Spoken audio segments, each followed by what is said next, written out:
Be witnesses of joy, be messengers of joy. For the Lord be known, for the Lord be loved, for the gospel be served in diversity. Saudari-saudara pencinta insan yang terkasih, selamat pagi. Selamat berjumpa lagi di hari ini, Kamis 1 September 2022. Bersama saya, Pater Christophorus Landur CMF, akan menemani sahabat sekalian dalam permenungan insan hari ini. Dasar permenungan kita diambil dari Injil Lukas, bab 5 ayat 1 sampai 11. Mari kita dengarkan bersama.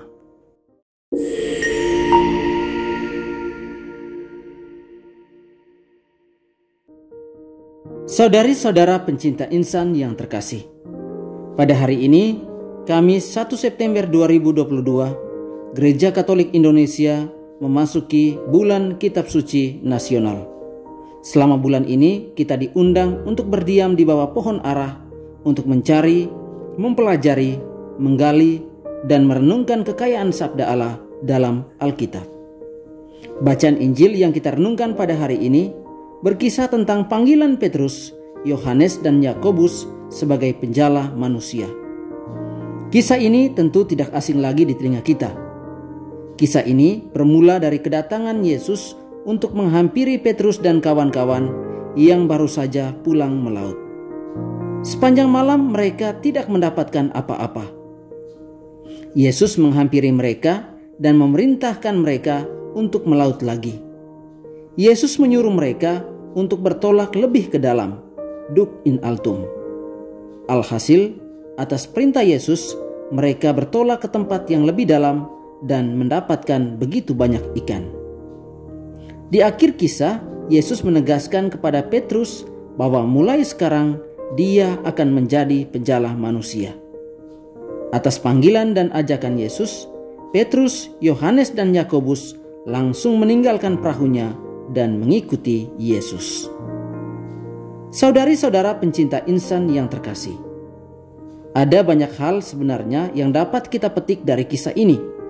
Namun pada kesempatan ini, saya mengajak kita sekalian untuk merenungkan tentang perintah Duk in altum dan ketaatan Petrus. Sebetulnya Petrus mempunyai alasan-alasan rasional untuk mengabaikan perintah Yesus itu. Misalnya yang pertama, Yesus adalah tukang kayu, bukan nelayan. Bagaimana mereka sebagai nelayan harus menuruti nasihat dari tukang kayu dalam hal menangkap ikan? Alasan yang kedua, sepanjang malam itu mereka tidak mendapatkan ikan. Padahal malam adalah waktu yang terbaik untuk menangkap ikan. Tetapi sekarang Yesus menyuruh mereka menjala ikan pada pagi atau siang hari. Yang ketiga, tempat yang dalam bukanlah tempat yang baik untuk menjala ikan, kecuali kalau mereka mempunyai jala yang sangat besar dan sangat lebar, dan yang jelas tidak dipunyai oleh nelayan pada zaman itu.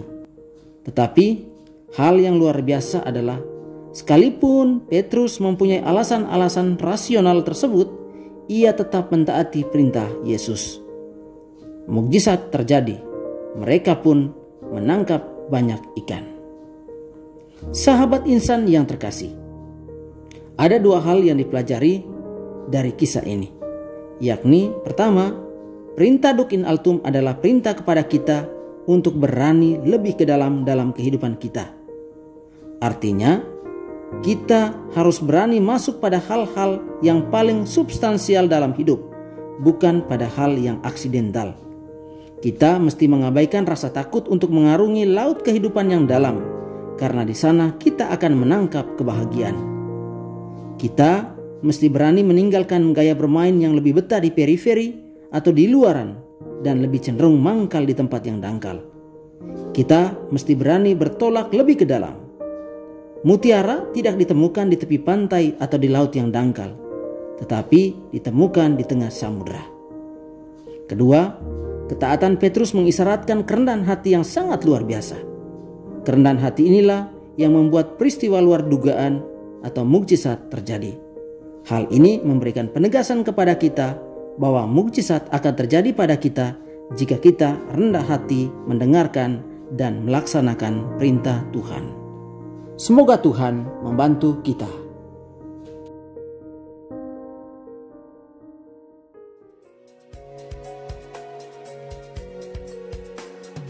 You and I, we are here